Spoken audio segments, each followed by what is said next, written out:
मेरा भाषण समाप्त हो जाए। अरे सुनिए ना भाई, सुनो ना। दो बड़े बोलते हैं तब बीच में नहीं बोलते। मान्यवर, मेरा भाषण समाप्त हो जाए। प्लीज प्लीज नहीं। मान्यवर, मेरा भाषण समाप्त हो जाए बाद में। इसमें जितने भी मुद्दे विपक्ष के नेता खड़े करेंगे, मेरी मर्यादा में इसका जरूर जवाब दूंगा। मुझे कोई आपत्ति नहीं है। मेरा विनंती इसलिए है मान्यवर,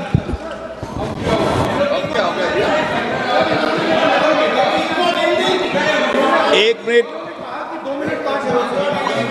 उनको पूरी बात करने दें। हाँ हाँ मान्यवर, मेरा विनंती भी मान्यवर, नो प्लीज डिबेट नहीं करते बेटे। मान्यवर, मेरा विनंती इसलिए है कि शायद वो जो मुद्दा खड़ा करना चाहते हैं उसका जवाब मेरे आगे भाषण में आ जाएगा तो मुद्दा ही नहीं बचेगा। इसलिए मैं कह रहा हूं मुझे पूरा सुन लिया जाए। मान्यवर, बिहार में एक मतदाता की उम्र 34 साल बताई गई, 34 साल की है, इसको 124 साल बताया गया। सच था कि इसमें उम्र 124 बार छपी थी। बाद में मिंता देवी जी ने खुद बताया कि उन्होंने ऑनलाइन आवेदन किया था और वो ऑनलाइन आवेदन करने में गलती हो गई, इसके कारण उम्र 124 बार साल छपी थी। अब इसके आधार पर मतदाता सूची पर प्रश्न कर दिए। सुबोध कुमार नवादा, प्रेस कॉन्फ्रेंस में कहा गया कि एक राजनीतिक दल के बीएलए है, इनका नाम कभी आया ही नहीं, वो भी सच नहीं निकला। रंजू देवी रोहतास, उनको कहा कि एक कार्यकर्ता, उन्होंने बाद में रंजू देवी जी ने स्टेटमेंट दिया, जबरन बुलाकर उनकी वोटर लिस्ट से नाम काट लिया गया, ऐसा आरोप हुआ। तो रंजू देवी ने यही कहा कि कांग्रेस के कार्यकर्ताओं को कहने पर मैंने गलत जानकारी दी थी।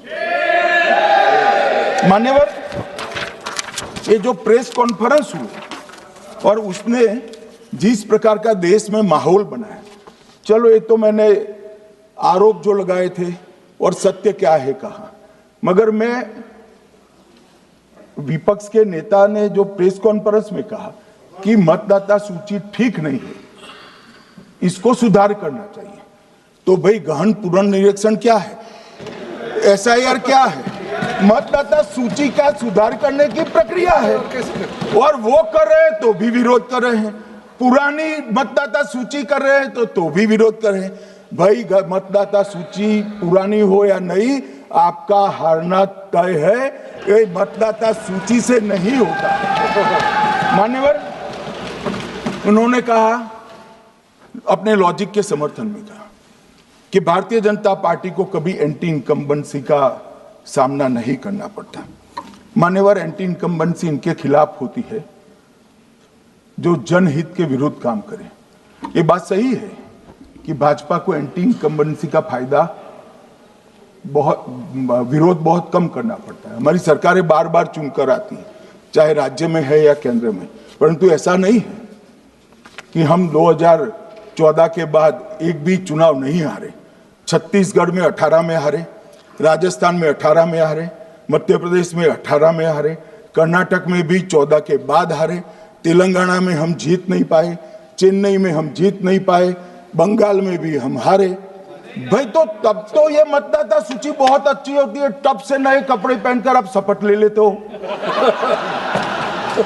उस वक्त मतदाता सूची का विरोध नहीं करते हो, और जब मुंह की पटखनी पड़ती है बिहार की तरह, तब मतदाता सूची का विरोध करते हो। माननीय मेरे दोहरे मापदंड नहीं चलेंगे लोकतंत्र में। जब आप जीतते हो तब चुनाव आयोग महान है, जब आप हारते हो तो चुनाव आयोग निकम्मा है, बीजेपी का कहने पर चलता है। जब आप जीतते हो मतदाता सूची अच्छी है, मतदाता सूची अच्छी है, और जब आप हारते हो तो मतदाता सूची खराब है।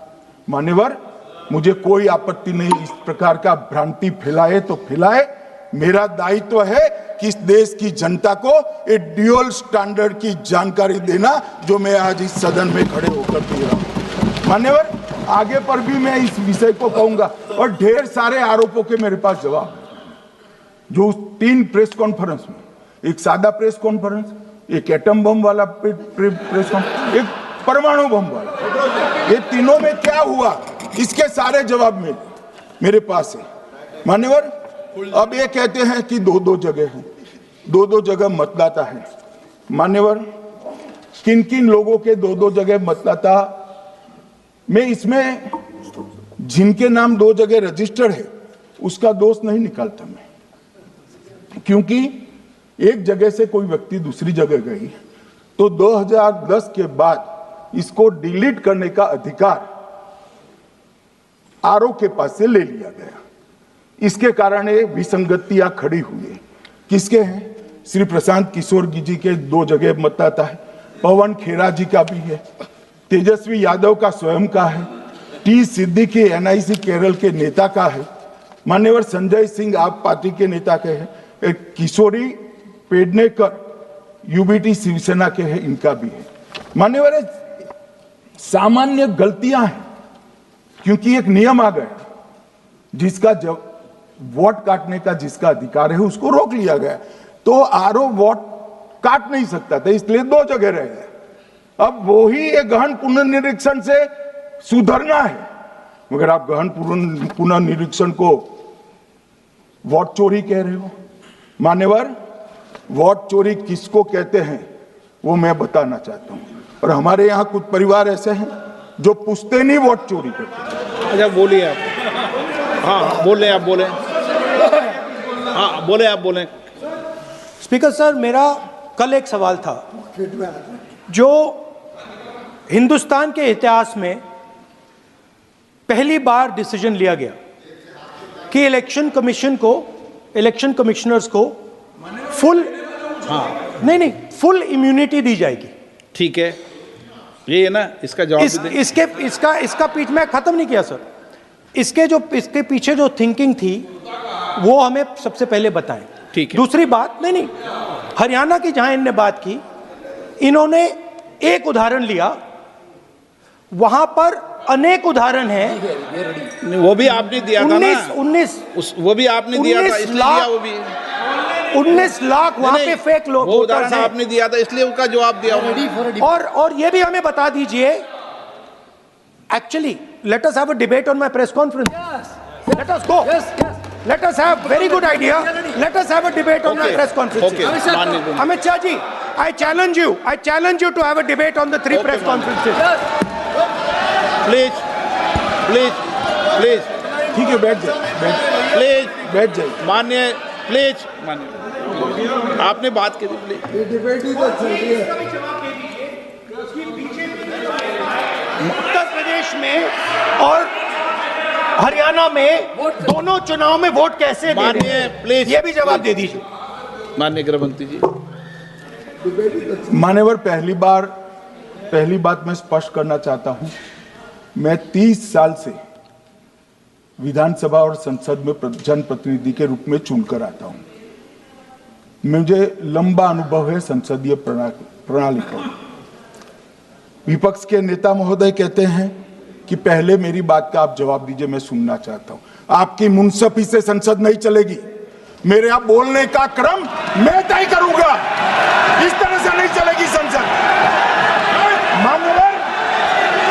मान्यवर, उनको धैर्य रखना चाहिए, मेरा जवाब सुनने का।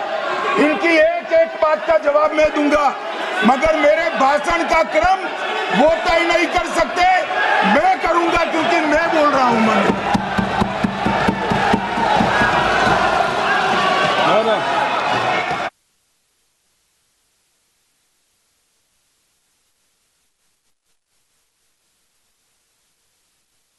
एक मिनट गृह मंत्री जी, एक मिनट गृह मंत्री, क्या गलत बोला उन्होंने यही बोला, आपने जो बात उठाई है मुझे कब बोलना है मैं तय करूंगा, यही बोला ना, उसमें क्यों उत्तेजित हो रहे हो आप? हाँ, आपके 2-2 मिनट में खड़े होने से थोड़ी जवाब देते रहेंगे। नो, माननीय गृह मंत्री, नहीं हो सकता। मैं आपको फिर मौका दूंगा, फिर मैं मौका दूंगा आपको, मौका दूंगा आपको। हाँ बोलिए, हाँ बोलिए सर, ये बोलिए। आपने अगर अमित शाह जी का रिस्पॉन्स देखा तो ये कंप्लीटली डिफेंसिव रिस्पॉन्स है, ये घबराया हुआ रिस्पॉन्स है, ये डरा हुआ रिस्पॉन्स है। अब सुनिए पूरी बात, प्लीज प्लीज मानिए। नो, सच्चा रिस्पॉन्स नहीं है। माननीय गृह मंत्री जी, मान्यवर आपके चेहरे पर बैठो मान्यवर आपके चेहरे पर चिंता की लकीरें मैं देख रहा हूं कि मैं क्या बोलूंगा। मैं उनके उकसावे में नहीं आऊंगा, मैं मेरे विषय पर बोलूंगा। मान्यवर, मैंने इतना ही कहा कि मैं मेरे भाषण का क्रम मैं तय करूंगा। मेरे भाषण का पहले क्या बोलना, बाद में क्या बोलना, मैं तय करूंगा। और मैं मानता हूं कि हर एक वक्ता का ये अधिकार है, उनका भी है, मेरा भी है। कल वो बोल रहे तो हम ऐसा थोड़ी ना बोले आप झूठ क्यों बोल रहे हो, हम नहीं बोले, नहीं बोल सकते साहब। वो माननीय विपक्ष के नेता है, वो बोल सकते अपना भाषण मान्यवर। और मैंने तो ये भी कहा, मेरा पूरा भाषण छूट कर कुछ बच जाता है तो आप पूछिएगा, मैं जवाब दूंगा। मगर अब धैर्य भी चाहिए और सुनना भी चाहिए, दोनों चीजें करनी पड़ती है। मान्यवर, वोट चोरी का कोहराम बचा। मैं वोट चोरी किसको कहते हैं वो बताना चाहता हूं। वोट चोरी के 3 आयाम हैं मान्यवर। एक तो मतदाता नहीं है, मतलब योग्यता नहीं है, और आप वोटर बन जाते हो तो वोट चोरी माना जाएगा। दूसरा, आप गलत प्रकार से चुनाव जीतते हो तो वोट चोरी माना जाएगा। और तीसरा, जनादेश को डिफाई करते हो, मतलब वोट के विपरीत आप कोई पद प्राप्त कर लेते हो तो भी एक प्रकार से वोट चोरी होता है। अरे सुनो ना, क्यों जल्दबाजी करते हो मानिकम, क्यों? अब मैं 3 वोट चोरी की घटनाएं बताना चाहता हूं। सबसे पहली घटना हुई, आजादी के बाद देश का प्रधानमंत्री तय करना था। तय कौन करना था? तो उस वक्त के जितने प्रांत थे, इसके कांग्रेस के अध्यक्षों ने, उनके एक वोट से तय होना था। अब 28 वोट श्री सरदार पटेल को मिले और 2 वोट जवाहरलाल नेहरू जी को मिले।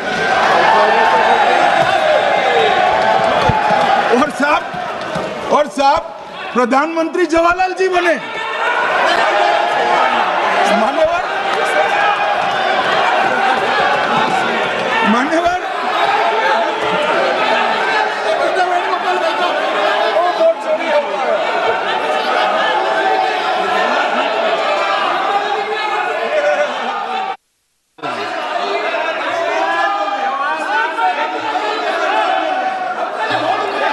प्लीज माननीय गृह मंत्री जी, माननीय गृह मंत्री जी, प्लीज।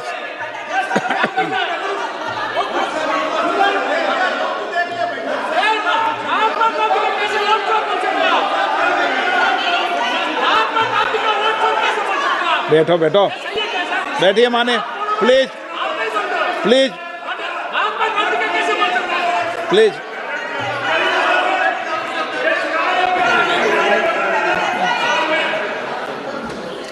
मान्यवर, दूसरी, प्लीज बैठिए बैठिए माननीय सदस्य, प्लीज, हर बार नहीं उठते, बैठिए। मान्यवर, दूसरे प्रकार की वोट चोरी और नैतिक तरीके से चुनाव जीतना, ऐसी वोट चोरी भी भूतकाल में एक बार हुई थी। श्रीमती इंदिरा गांधी रायबरेली से चुनी गई। इलाहाबाद हाईकोर्ट में श्री राजनारायण पहुंचे कि चुनाव नियमों के अनुसार नहीं हुआ। इलाहाबाद हाईकोर्ट ने ये तय कर दिया कि श्रीमती गांधी ने उचित तरीके से चुनाव नहीं जीता है, हम इसको रद्द कर देते हैं। मान्यवर, ये भी वोट चोरी थी, बहुत बड़ी वोट चोरी थी। और उसके बाद में क्या हुआ? उसके बाद में वो वोट चोरी को ढकने के लिए संसद में कानून लाया कि प्रधानमंत्री के खिलाफ कोई केस ही नहीं हो सकता। मैं विपक्ष के नेता को कहना चाहता हूं इम्यूनिटी की बात आप चुनाव आयोग की पूछ रहे हैं, इसका तो मैं जवाब दूंगा, इसका मैं जवाब दूंगा इम्यूनिटी का। मगर ये इम्यूनिटी जो श्रीमती गांधी ने दी थी, इसके लिए आपका क्या कहना है? आपका क्या जवाब है? और उन्होंने तो स्वयं के लिए ले ली, उनका आरोप है। प्लीज, ऐसे नहीं चलता। मान्यवर, आप जब बोले, जब 5-5 मिनट में उठेंगे क्या? ये मान्यवर, उनका आरोप है। आप भी बोले, आप भी बोले, आप भी बोले। नो, गलत। 1-1 मिनट में सदस्य नहीं उठेगा ना। मान्यवर, उनका आरोप है कि सरकार ने बनाया तो लोकतंत्र ने बनाया, तो जो समय का केस था वो बताया है, आगे का तो बताया। मोदी जी को भी सब लोगों ने प्रधानमंत्री बनाया है भाई, आपकी कृपा से नहीं बने हैं। मान्यवर,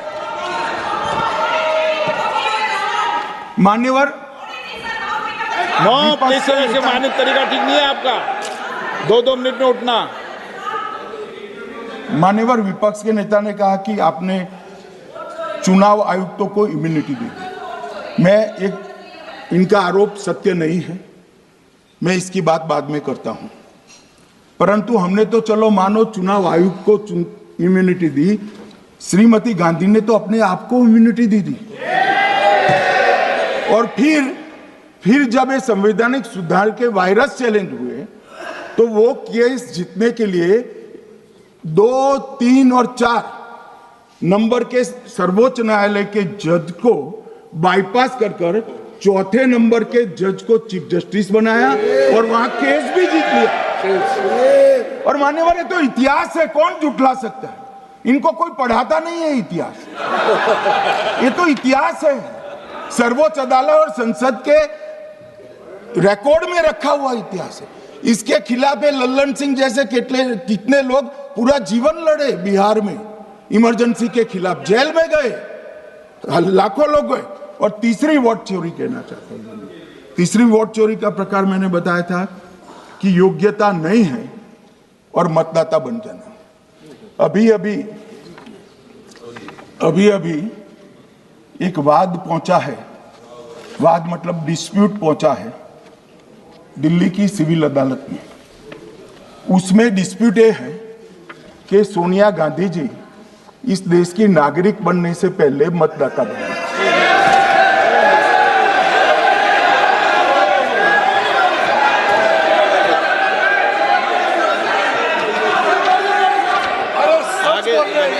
आगे सुनो, बोल क्या रहे, पूरी बात तो सुनो।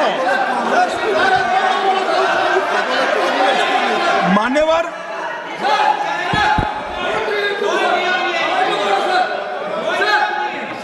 मैंने इतना ही कहा है कि अदालत में केस चल रहा है जो फैक्चुअल है। अब जवाब तो उनको अदालत में देना है, सोनिया जी ने यहां क्यों दे रहे हैं? अदालत में जवाब देना है।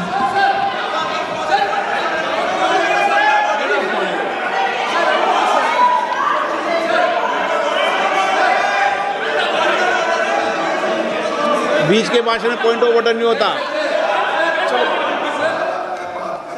नहीं है सर, मुझे याद है जो माननीय सदस्य नहीं है, ये 352 ये रहा, 352 टेबल पे रहता है, मुझे वहां याद है 352।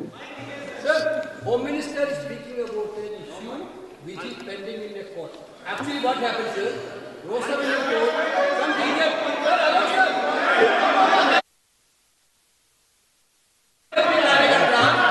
filed a case on Madam Sonia Gandhi's voting on that 80. Sir, that Rosaveni court dismissed that case without, there is no substance in that case. After that, the same person given an appeal. Gandhi not even voted in that election. I am challenging Home Minister. Okay. Sonia Gandhi not even voted that election. Can you prove it? Can you prove it? Sir, misleading statement a Home Minister doing. Sir, you are. What is this, sir? एक minute please दादा, 1 minute please. No, बैठिए। No, no मान्य please देखिए मान्य सदस्य 2 दिन से मैं चर्चा को सुन रहा हूँ और 2 दिन से चर्चा को सुन रहा हूँ और 352 आपने भी पढ़ा है, मैंने भी पढ़ा है, ठीक है ना। कई बार इधर से भी उधर से भी इस विषय को कई बार बोला गया है। जब डिबेट चलती है उसके संदर्भ में कई विषयों को बोला जाता है, ठीक है ना। और इसीलिए सुनिए बात, माननीय गृह मंत्री जी ने, आपने आधी बात सुनकर हर 2-2 मिनट में उठने लगोगे, ऐसे चर्चा नहीं होती। आप उनकी पूरी बात को सुनिए, क्या संदर्भ था, उन्होंने कोई फैसला नहीं दिया है, उन्होंने एक जानकारी जो आई है वो जानकारी सदन के पटल पे रखी है। अब मुझे सुनिए तो, अब आपने एक मुद्दा खड़ा किया, मुझे जवाब तो देने दीजिए। मान्यवर, मैंने कुछ ऐसा नहीं कहा, मैंने सिर्फ इतना कहा है कि एक वाद दायर हुआ है दिल्ली की अदालत में, मैंने कोई कंक्लूजन नहीं कहा, मैंने कहा कंक्लूजन कहा, मैंने कोई कंक्लूजन नहीं कहा। कंक्लूजन तो जब उनका नोटिस का जवाब वो दे देगी तब अदालत देगी, तब फिर से बताऊंगा मैं। मगर अभी तो मैंने सिर्फ इतना कहा है कि वहां एक केस रजिस्टर्ड हुआ है जिसमें श्रीमती गांधी को नोटिस इश्यू किया है। इसमें इतने लाल पीले होने की जरूरत क्या है? मान्यवर, हम सबका साझा दायित्व है, हम भी विपक्ष में बैठे, हम चुनाव जितने जीते हैं इससे ज्यादा हारे हैं। हम लोगों का तो एक प्रकार से पौना जिंदगी ही विपक्ष में ही चला गया, चाहे राज्य हो या केंद्र हो। कई चुनाव हमारे, हमने चुनाव आयुक्त और चुनाव आयोग पर कभी आरोप नहीं लगाया।